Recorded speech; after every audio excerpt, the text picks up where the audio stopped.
The blade trembled in her hands, slick with rain or blood.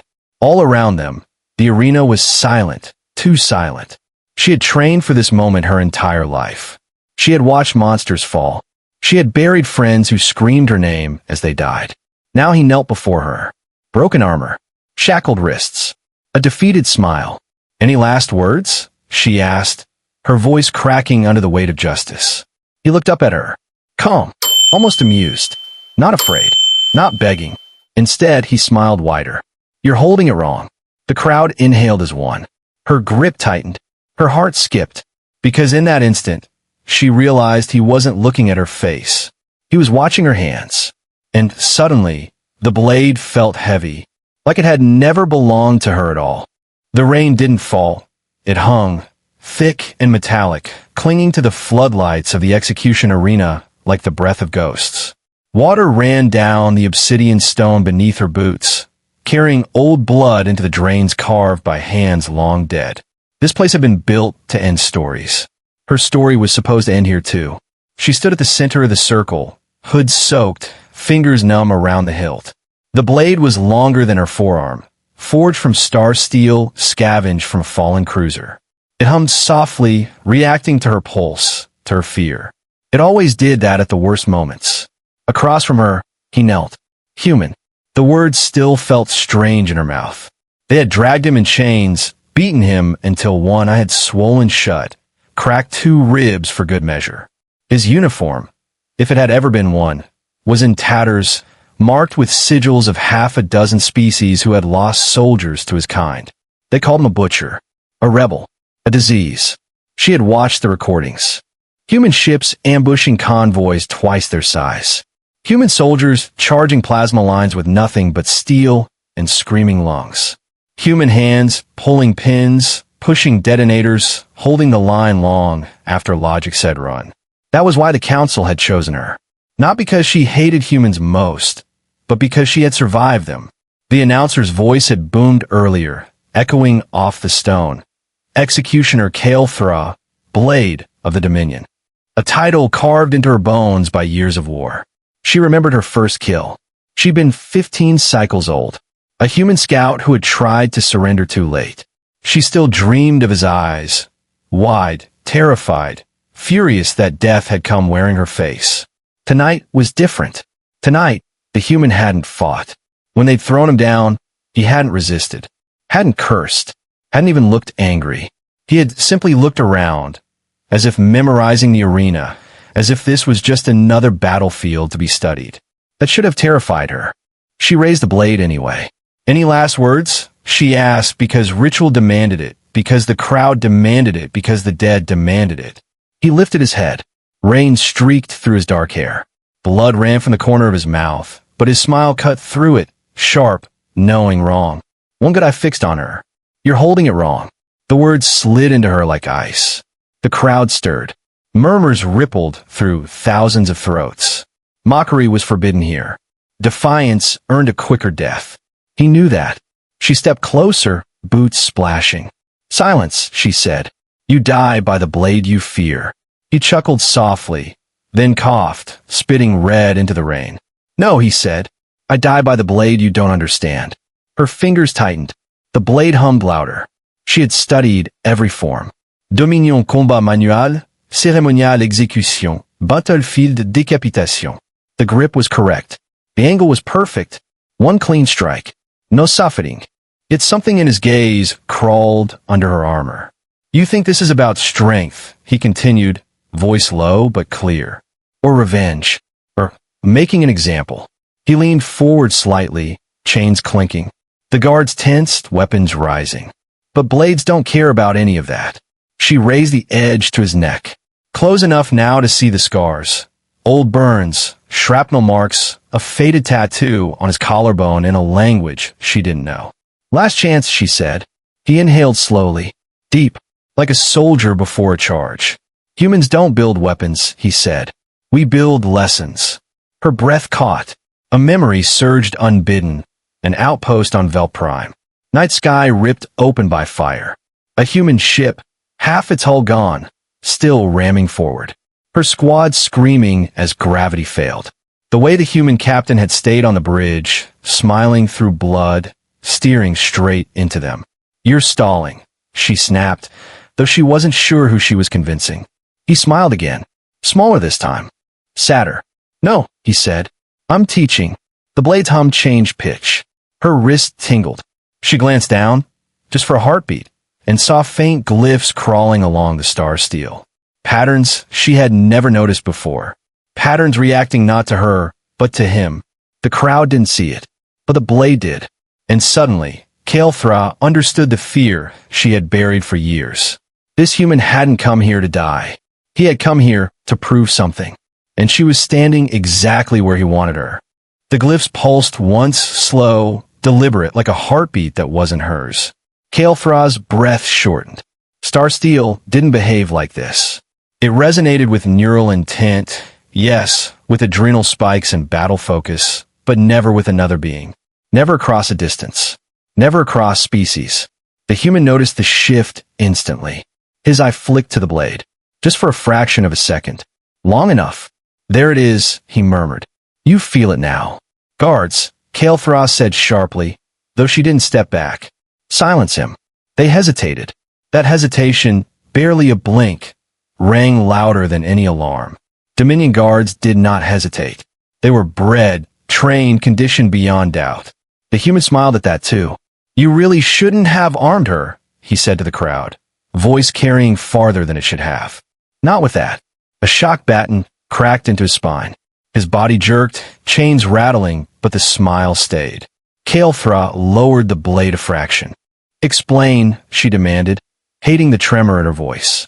The announcer's platform flickered with warning sigils. The counselors conferred behind translucent shields. This was off-script. Dangerous. The human exhaled, pain threading his words but not breaking them. "That metal," he said, nodding at the blade, "was forged from a human wreck." Her stomach dropped. Star Steel was rare. Priceless. Salvaged from the void after great battles. But the Dominion had rules, rituals. Wreckage was stripped, purified, reforged. All traces of origin erased. "That's impossible," she said. He met her eyes. "Is it?" The blade hummed again, louder now, vibrating up her arms. Images flickered at the edge of her vision. Fire, screaming alarms, hands locking a reactor core in place. A voice, hoarse and determined. "If you find this, finish it." She gasped and nearly dropped the weapon. The human saw it. "You see," he whispered. "Humans don't let go easily." A siren wailed. Red light washed over the arena. "Executioner Kael'thra," boomed the announcer, voice strained. "Proceed immediately. This is an order." Her mind raced. If this was some trick, some neural hack, some human tech buried in the metal, then the safest move was to strike. End it. End him. Yet her body refused. "How do you know this, Blade?" she asked.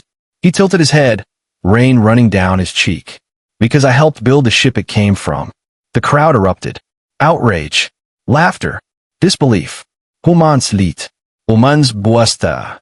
Humans always exaggerated their importance. But the blade didn't lie. Another pulse. Stronger. She saw clearly now. A human cruiser, engines failing. Surrounded. Dominion banners burning through the void. Inside, a skeleton crew, wounded, exhausted, defiant. The captain, older than the one from her memory, face lined with resolve, standing over the reactor. "We don't win this fight," he said, "so we make damn sure they remember it." Kael'thra staggered. The guards finally moved, two advancing, weapons raised. "No," she shouted. They froze again. Conditioning warred with command hierarchy. An executioner's authority was absolute within the circle. The human's voice dropped, intimate now. "That blade isn't just metal. It's a promise. We embed them in everything we build." "What promise?" she demanded. He leaned forward, chains biting into his wrists. "That no matter who holds our weapons, they answer to intent." The glyphs flared. The blade twisted in her grip, not physically, but conceptually. The balance shifted, pulling her stance wrong, exposing her centerline. Every instinct screamed danger. "You're holding it like a Dominion blade," he said. "Control. Precision. Distance." He lifted his bound hands as much as the chains allowed. Human blades are held like this. Her muscles moved before thought, adjusting, angling, lowering the center of gravity.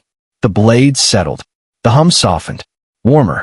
The arena went silent again. "Stop this," the announcer barked. "Executioner, you are compromised." The council's shields brightened. The human smiled, truly smiled for the first time. "Congratulations," he said. "You passed the first lesson." She stared at him, horror and clarity colliding. "This was never an execution," she whispered. He nodded. "This is a recruitment." The word hit harder than any blow. "You slaughtered my people," she hissed. "You burned worlds." He didn't look away. "And your people did the same to mine," he said. "Difference is we learned." The guards raised their weapons again, this time without hesitation. Energy fire streaked toward the circle. The blade screamed. Not in sound, in will. Kael'thra reacted on instinct, human instinct now, whether she wanted it or not. She moved, blade flashing, star steel cutting energy itself, redirecting fire into the sky. The crowd screamed. The human laughed through blood and rain. "Lesson 2, he said. "Now you choose what kind of monster you want to be." And for the first time in her life, Kael'thra realized the blade was no longer waiting for her command. It was waiting for her decision. The first guard died before he understood he was dead. Kael'thra didn't remember deciding to move. One moment the arena burned with alarms and screaming orders. The next, her body flowed, guided by something older and sharper than training. The blade arced once, clean and economical, slicing through armor at the seam no Dominion manual ever mentioned. The guard fell in 2 pieces. Silence snapped. Then chaos exploded. "Traitor!" someone screamed. Plasma fire rained down. The crowd surged backward as shields flared. Counselors shouted over each other, authority dissolving into panic. Kael'thra turned, blade low, stance wide. Her heart pounded, but not with fear. With clarity. The human's voice cut through the noise, calm as a drill instructor. "Don't think. React. The blade will tell you where to be." "I don't hear voices," she snarled. "You do now," he replied. Another guard charged, shock spear crackling. Kael'thra stepped inside the reach, twisted her wrist the way the blade asked, and felt resistance give way. The spear split. The guard collapsed, convulsing.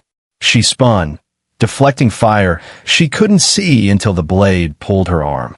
Each movement felt wrong, messy, close, brutal, but every strike landed where it needed to. Human. This was human combat. No distance. No honor. No clean lines. Only survival. She glanced back at him between strikes. "You planned this," she accused. He nodded, chains rattling as he shifted. From a moment, they announced my executioner. A blast tore a crater into the stone beside her. Heat washed over her armor.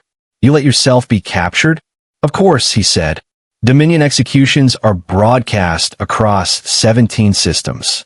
We needed witnesses."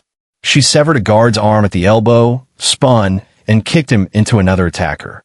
The blade flared brighter. "Lesson 3, he said softly. "Humans never fight alone." The sky split. Not with thunder, but with a rival. A ripple tore through the upper atmosphere, distorting the floodlights. The air screamed as something massive forced its way out of folded space directly above the arena. The crowd looked up and screamed. A human ship hung there, scarred, asymmetrical, bristling with weapons that looked half-repaired and fully lethal. Its hull bore no insignia. Just a single phrase burned into the metal. "Remember U.S. Dominion anti-air batteries swung up, firing wildly." The ship didn't dodge. It endured. Shields flared. Imperfect, patchwork but stubborn. Plasma splashed and slid off. Then the ship answered. Not with orbital bombardment. With precision. Energy lances carved through the council platform, disabling shields without killing those inside. Communications towers fell silent one by one. Spotlights died. The arena plunged into shadow, lit only by emergency red and the glow of Kael'thra's blade. The human laughed, breathless now. Took them long enough. She backed toward him, blade ready. "This changes nothing," she said. "The Dominion will hunt you to extinction." He looked at her, not mocking now, but serious. They already tried, he said. That's why we changed. A transport slammed into the far wall, disgorging armored figures, humans, moving fast, covering each other, dragging civilians out of harm's way even as they returned fire. She watched in stunned silence. They're protecting the crowd, she whispered. Of course, he said. Your people didn't choose this. The blade hummed approvingly. A shadow loomed as a council enforcer descended into the arena, towering, biomechanical, wielding a grav hammer that bent the air around it. Executioner Kale Thra, it intoned. You are relieved of duty. Stand down. She tightened her grip. The enforcer raised its weapon. Kale Thra moved. The hammer struck where she had been. She slid under the swing, blade scraping along the enforcer's reinforced leg. Sparks flew, but no cut. Too armored, she muttered. The human's voice sharpened. Then stop hitting what it wants you to hit. The blade tugged, hard, toward the enforcer's torso. She hesitated. That's suicide. Only if you hesitate, he said. The enforcer swung again. Kale Thra ran into the attack, letting the gravitational pull yank her forward, using it. The blade guided her hand up and through. She felt resistance, then warmth. The enforcer froze. A thin line of light traced across its chest. Then it collapsed, system screaming as the star steel found the human-built reactor core hidden inside. Silence followed. Kale Thra stood over the fallen titan, chest heaving, blade dripping light. She turned to the human. Were you really? She asked. He met her gaze, rain and fire reflecting in his eye. A survivor, he said. Same as you. Dropships descended. Humans secured the perimeter. Dominion forces retreated or surrendered. The blade's glow dimmed, settling. The human extended his bound hands toward her. Last lesson, he said. You can put me down. End this. Go back to who you were. She raised the blade. The crowd watched, breath held. And if I don't? She asked. He smiled, gentle this time. Then welcome to the part of history they don't teach. The blade felt light. For the first time ever. And Kale Thra knew this choice would burn every bridge behind her. She lowered the weapon and cut his chains instead. The sound of breaking metal echoed louder than any cheer. And somewhere across the stars, humanity was watching. The chains hit the stone and dissolved into sparks. For a heartbeat, no one moved. Then the human stood, slowly, carefully, like a man standing on a battlefield, still deciding whether the war was over. He rolled his shoulders, wincing as broken ribs protested, and exhaled as if he had just stepped out of a long-held breath. My name, he said quietly, is Elias Ward. Kale Thra did not sheath the blade. Names had power. In the Dominion, they were stripped from prisoners to make them smaller. To hear is spoken freely. Here now felt like another line crossed. Dropships roared overhead. Human soldiers secured exits, guiding civilians away from the arena. Dominion banners burned where they had fallen, curling into ash under the rain. The counselors remained trapped behind their failing shields. You've doomed yourself, one of them shouted through the barrier. You will be hunted across every system. Elias looked at them and smiled without humor. You already hunted us, he said. This is what you taught us to become. Kale Thra felt the truth of that settle like a weight in her chest. The blade pulsed once, approval, not command. What happens now, she asked. Elias turned to her. Up close, she could see how young he really was beneath the scars. Human. Fragile. Dangerous. Now, he said, now you choose whether this was a moment or a turning point. A warning shriek split the air. The arena's central spire began to glow. Reactor overload. Dominion Feuerschofesh. If they couldn't reclaim control, they would erase everything. Evacuation now, a human officer shouted over comms. Elias swore. They're going to level the city. Kale Thra looked at the blade, at the glyphs, at the promise embedded in star steel and human defiance. Then we stop them, she said. Elias hesitated. That spire will vaporize you. She met his gaze. I was raised for the blade, she said, but I was never asked why. She turned and ran. Not away from the explosion, toward it. The blade burned hot in her hands, guiding her through collapsing corridors and panic fire. Dominion guards fired on instinct. She flowed past them like a shadow, cutting only when necessary, disarming when she could. Human soldiers followed, not to command, but to support. At the base of the spire, the heat was unbearable. The core screamed, energy tearing at reality. Kael'thra stepped into the containment ring. The blade screamed too. Recognition. Finish it. She understood. Not destruction. Redirection. She plunged the blade into the core. Pain like nothing she had known tore through her. Memories flooded her mind. Not her own. Human worlds. Human losses. Stubborn laughter in the face of extinction. Hands holding the line because no one else would. She screamed and held on. The blade drank the excess energy, stabilizing the reaction, channeling it upward in a controlled surge that split the storm clouds and vanished into space.